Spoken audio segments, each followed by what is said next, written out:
Eu gostaria de agradecer a presença do Dr. Cury aqui no nosso estúdio.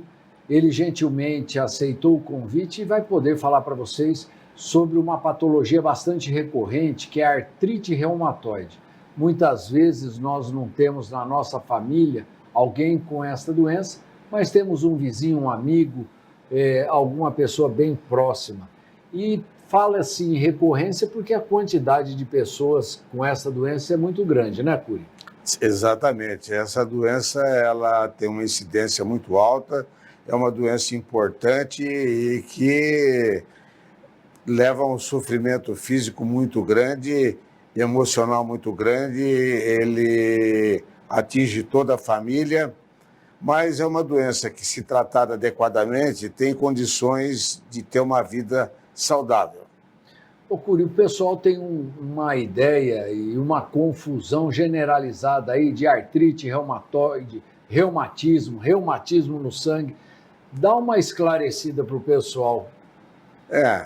A artrite é uma doença inflamatória, a artrose é uma doença degenerativa. Fibromialgia é uma doença que provoca dores musculares, né? Então a diferença é que uma inflama e a outra provoca um processo degenerativo acompanhado também de um certo grau de inflamação, que são as artroses, uma doença bastante comum. Certo.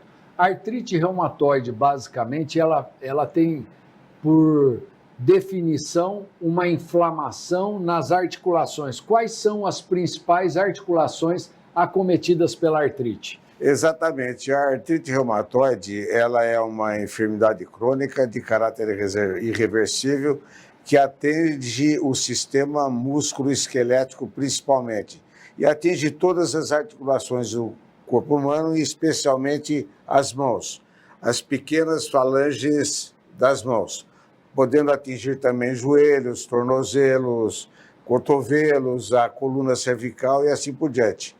E ela tem um porém. Além dela atingir as articulações, ela pode também atingir outros órgãos nobres, como a visão, ela pode atingir o coração, pode atingir rim, ela pode atingir o sistema nervoso central, pode atingir os pulmões até com uma certa frequência. Então, é uma doença sistêmica, que ela morde as articulações e lambe órgãos nobres. E muitas vezes ela morde também alguns órgãos nobres. É uma doença hoje passível de tratamento. É uma doença autoimune, é uma doença onde o sistema imunológico, aquele responsável pela defesa do organismo contra vírus, bactérias, agentes estranhos, funciona de uma maneira irregular. Em vez de defender, ele ataca, gerando toda a doença reumatoide inflamatória. Então é uma doença autoimune, é você brigando contra você mesmo, atingindo principalmente as articulações das mãos. Ela é progressiva, não tendo cura. Tem algum caráter hereditário nessa doença? Sim, quando a gente fala em artrite reumatoide, logo o paciente pergunta: por que eu tenho essa doença? Aí entra em primeiro plano a hereditária, é uma doença ligada à genética. As pessoas já nascem com predisposição a ter a doença. Cerca de 1% da população já tem essa predisposição em ter a doença. E para que ela venha à tona, existem vários fatores desencadeantes: as viroses, as infecções bacterianas, o estresse ambiental, que hoje é um dos grandes desencadeantes de doenças sistêmicas, como as autoimunes, as doenças inflamatórias, as neoplasias. Então, ele tem esses vários fatores desencadeantes. O esforço físico repetitivo do dia a dia. Enfim, é uma doença que ela tem vários pormenores e tem os fatores gatilhos que trazem ela à tona. Cury, eu gostaria de saber assim, tem mais comumente mulheres ou homens atingidos? E qual é a faixa etária de início desta doença? A artrite reumatoide atinge tanto os homens como as mulheres, numa proporção de cada 3 mulheres para um homem. Ela é muito mais insidiosa nas mulheres. e ela pega qualquer faixa etária. Nós temos a artrite reumatoide juvenil, infantil, a doença de Still, e temos as artrites reumatoides de idoso. A média de idade é atingir as mulheres na faixa de 50 anos, quando elas estão menopausando, mostrando aí a presença do fator hormonal no desencadeamento da enfermidade. Qual é o primeiro sintoma que leva o indivíduo a procurar o reumatologista desconfiando dessa artrite? Normalmente ele procura o reumatologista quando ele se sente cansado, fadigado e com dores nas juntas. Levanta de manhã dolorida, com rigidez, não passa bem durante o dia, assim vai. E geralmente a primeira inflamação, em geral, que ocorre na artrite reumatoide, é nessa região aqui do punho, na apófise estiloide. É uma inflamação aqui, a pessoa fica dolorida, daí a pouquinho toma o punho, começa a pegar as juntas das mãos e assim vai. Você falou que um dos fatores de gatilho aí para essa doença são, muitas vezes, o estresse, o ambiente onde o indivíduo hoje se coloca através do trabalho, às vezes os problemas familiares, acaba sendo gatilho para essa doença desenvolver. Sim. O que fazer, já que a gente hoje está tão exposto a tudo isso, a essa quantidade de estresse?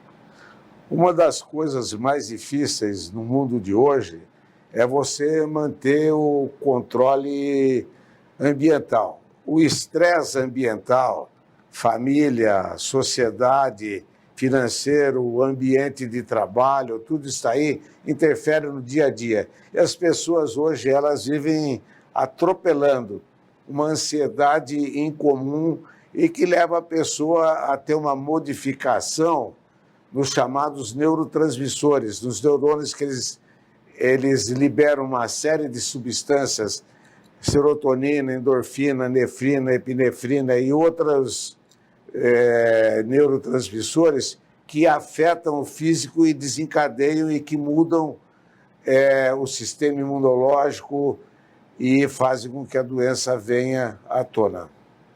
Esse indivíduo hoje que está acometido dessas dores articulares, está desconfiado que tem artrite reumatoide, procurando o seu reumatologista, existe algum diagnóstico de precisão? Vou pedir esse exame para confirmar que o seu problema é esse. O diagnóstico da artrite reumatoide não é difícil, porém tem que ser na mão do médico experiente, porque ela é bem insidiosa, ela às vezes parece que não é nada, isso não é nada, faz exame de sangue, dá negativo. O que manda é o quadro clínico. E por isso que existe a artrite reumatoide, que a gente chama de soro positivo, e a artrite reumatoide, que a gente chama de soro negativa. O paciente chega no seu consultório, doutor, eu passei por um seu colega, cheio de dor, ele falou que eu não tenho nada, meus exames estão todos negativos. Na verdade, tem que se tomar cuidado. Exame negativo não indica que não tenha uma enfermidade. O que manda é o quadro clínico. O que manda em medicina é o estado clínico e o estado psicológico do paciente. Geralmente essas pessoas, uma vez diagnosticadas, elas vão carregar essa doença para o resto da vida. Existem alguns períodos de remissão da doença, ou seja, o indivíduo mudando a sua qualidade de vida, mesmo sem medicação, ele consegue passar períodos aí sem a doença atacá-lo? Sim, fica bem claro que é muito difícil a gente falar em cura em medicina, principalmente de enfermidades crônicas e irreversíveis, como diabetes, hipertensão arterial, asma brônquica, problemas psiquiátricos e assim por diante. A artrite reumatoide não foge à regra. É uma doença que não tem cura, mas que ela tem episódios de remissão. Para tanto, depois de um bom diagnóstico, o paciente na mão de um médico consciencioso, ele monta um plano de tratamento onde o paciente consegue sobreviver muito bem.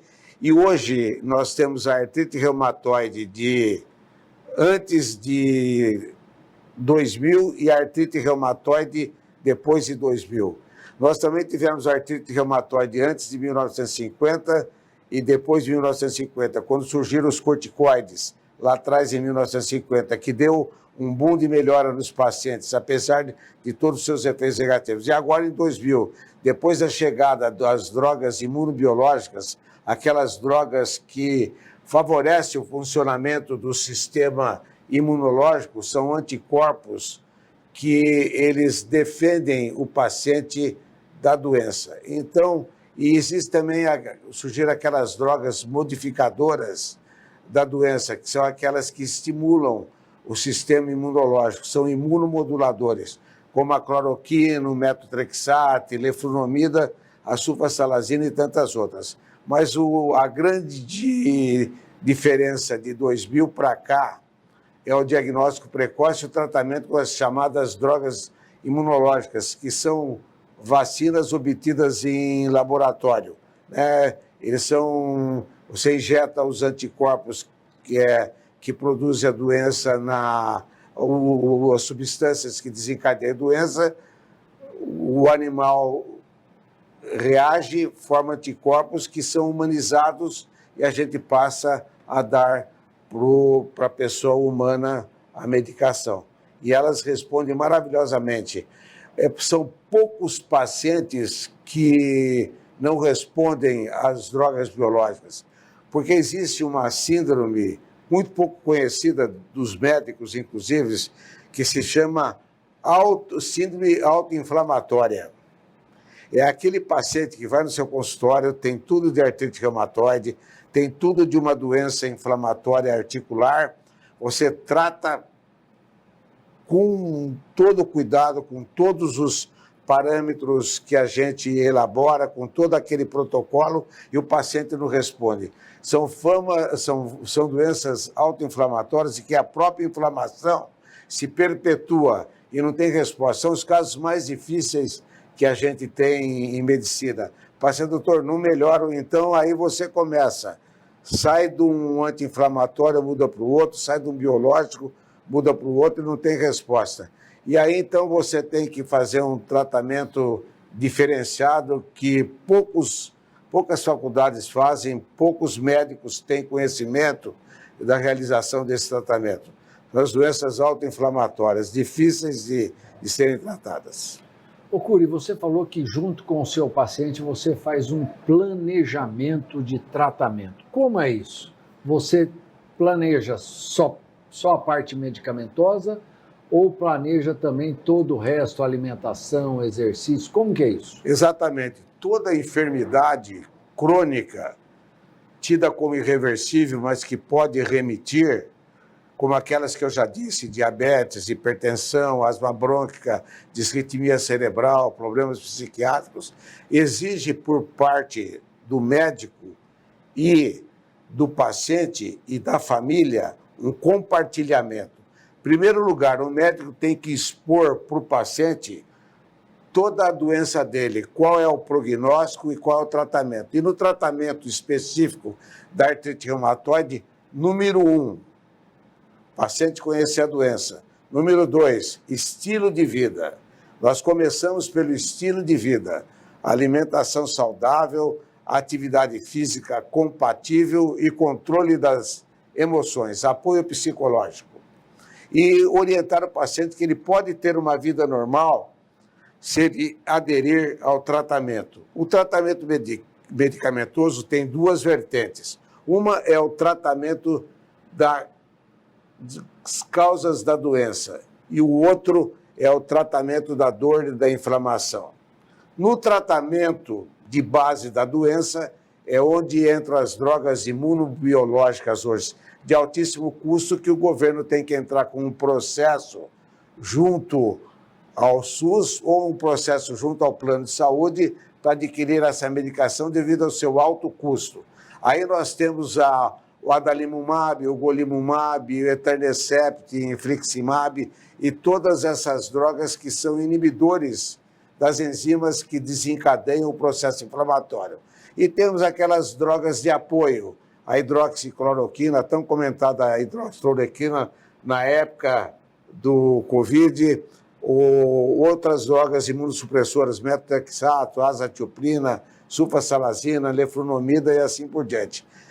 E as pesquisas nessa área continuam. E anti-inflamatório é um problema muito sério. Então, a gente tem os anti-inflamatórios que têm corticoides que não têm corticoide. Hoje, graças ao advento dessas drogas imunobiológicas, nós temos reduzido ao máximo o uso de anti-inflamatórios. E quem entra nesse plano de tratamento, com a dose mínima possível de corticoide, ou sem corticoide, ou mesmo sem anti-inflamatório, tem que ter um acompanhamento médico especial. Todos esses medicamentos, a exemplo dos medicamentos em outras enfermidades, quando eles caem na corrente sanguínea, eles vão direto para o fígado, onde são metabolizados. Saem, agem e são eliminados, são excretados pelos rins. Assim sendo, o monitoramento da função hepática, o monitoramento da função renal são importantes. Vale lembrar que se critica muito, muitos colegas, muitas vezes, de forma inadvertida, falam, não toma anti-inflamatório que vai acabar com o teu fígado, que vai acabar com o teu rim. Não é bem assim. Dou razão a eles, podem realmente afetar fígado e rim, mas na mão de um profissional competente que monitora adequadamente o uso desses medicamentos, não tem o que errar. A figura principal do tratamento de uma enfermidade crônica irreversível que pode entrar em remissão, como artrite reumatoide, é o paciente conhecer sua doença, seguir orientação médica, ter apoio dos familiares e sempre estar em contato com o médico, tirando as suas dúvidas. Existem alguns casos de artrite reumatoide já mais avançada que acaba limitando a vida do paciente. Isso acaba sendo até mesmo objeto de solicitações de aposentadoria. Essas pessoas conseguem se aposentar? Nem todo caso de artrite reumatoide leva à invalidez e é caso de se aposentar, porque a gente consegue o controle da enfermidade. E o trabalho é muito importante para o ser humano, porque ele melhora o emocional, melhora a autoestima, deixa a pessoa ganhar o seu dinheirinho, porque hoje um salário que o INSS dá de aposentadoria é muito pequeno. O Brasil é um país ainda que a Previdência paga pouco, é um país pobre. Porém, existem casos de artrite reumatoide em que a atividade profissional é um fator agravante. Imagina você, embora existam os casos de reabilitação, imagina você uma pessoa com artrite reumatoide, com todas as juntas comprometidas, ser costureira, por exemplo, trabalhar numa fábrica onde manuseia muito as mãos, que são as mais comprometidas, trabalhar como balconista várias horas. Então, depende do estágio da doença. Então, o perito tem que ver com muito carinho esses pacientes reumatoides, como todos os outros que passam perícia. Geralmente, isso não acontece. Ele se baseia na base dos exames, porque o paciente está tratado. Vai lá, está com o exame normal. Isso não quer dizer que a doença sarou. Isso significa que a doença está estabilizada, mas ele tem que ser feito um bom exame das articulações, das forças musculares, porque a artrite reumatoide derruba muito a força dos membros superiores e dos membros inferiores. Tanto é que a gente consegue, muitas vezes, carta de motorista especial para esses pacientes. Por quê? Porque eles não têm condições de dirigir um veículo normal, por causa da diminuição da força, principalmente quando ela atinge o membro que ela mais usa, né? Então, é assim a artrite reumatoide. Existe muita gente que se aposenta, principalmente até 2000, antes do advento das drogas biológicas, deformava mesmo. Com corticoide, sem corticoide, apesar do corticoide, metade dos casos iam para a deformidade das mãos, iam para deformidades dos joelhos, deformidade dos pés, deformidade que dava uma limitação total. Assim sendo, a gente procura da melhor forma possível entrar logo no tratamento de base. Você veja, a incidência é de 1% na população. Pega você uma cidade com uma população de 400 mil habitantes como Bauru, nós temos cerca de 4.000 artrites reumatoide. Quantos reumatologistas nós temos em Bauru? Não sei se tem 20 por aí. Nem todos têm acesso a um especialista. Geralmente têm acesso a clínicos, a ortopedistas, a serviços ambulatoriais, onde não tem um acompanhamento efetivo, periódico. E nem todo mundo tem recursos para ir para um plano de saúde, para ir para uma medicina privada, para ir tratar com um profissional adequado. Então, ficam rodando, até que alguém fala, vai no fulano tal. Então, às vezes, aqueles que têm condição financeira pequena, um patrão que tem dinheiro, fala, vai lá no meu médico, ou vai aqui, vai ali. Então, essa é a realidade.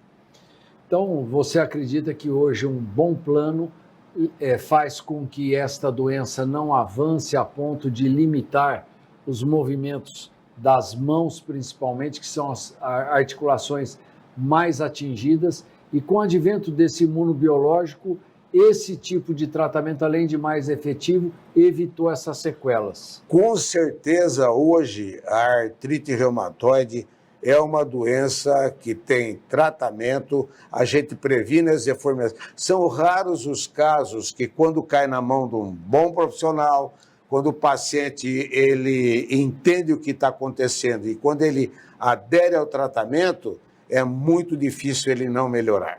Então, é uma doença perfeitamente... E outra coisa, os períodos de remissão hoje são muito grandes.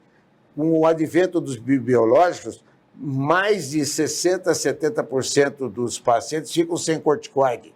Ficam tomando uma dipirona, um paracetamol, um ibuprofeno, um anti-inflamatório menos agressivo. Certo. Olha, Cury, eu acho que nós falamos aí de uma maneira bem clara, o nosso telespectador entendeu, mas mesmo assim eu gostaria que você deixasse uma mensagem para encerrar o nosso programa. Bom, antes de mais nada, agradecer à TV Prever Saúde em estar participando desse programa maravilhoso que leva informação a todos vocês aí de casa e traz aqui pessoas de gabarito para falar claramente em nível de leigo como são essas doenças. O importante para a gente preservar a nossa saúde chama-se estilo de vida ao lado de uma medicina preventiva, que começa lá na infância, o neném indo no pediatra periodicamente, tomando suas vacinas e fazendo acompanhamento médico ao longo da vida. A pessoa nunca pode falar, não, eu não gosto de tomar remédio, eu não gosto de tomar injeção, eu não gosto de ir ao médico. Isso é um erro muito grave. Então, é muito importante que se tenha estilo de vida, alimentação saudável, atividade emocional, e controle emocional e atividade física, sempre dentro do seu estilo, sempre dentro das suas possibilidades. Então, é muito importante que se faça a medicina preventiva em todos os setores, assim como prevenção no trabalho e assim por diante. Olha, eu gostaria imensamente de agradecer aqui a presença do Dr. Cury, todas as vezes que ele vem, ele dá uma aula. Eu aprendo muito, Cury, cada vez que você vem aqui, tenho certeza que o nosso telespectador também. Um exemplo de vida para todos nós médicos de Bauru e região. O Cury é aquele que a gente fala, olha, tenho que chegar lá. Muitas vezes nós íamos na Unimed, víamos a foto dele lá como presidente, na Associação Paulista, vimos a foto dele como presidente e nos norteou muitas vezes aí nas nossas decisões em política médica, uma pessoa que ainda hoje é atuante e um exemplo para nós. Eu agradeço muito, viu, Cury, você ter feito essa trajetória aqui na nossa cidade e ser uma referência para nós médicos. Gostaria também de agradecer o nosso telespectador e convidá-los para que na semana que vem estejamos juntos aqui para mais um Prever Saúde. Tchau.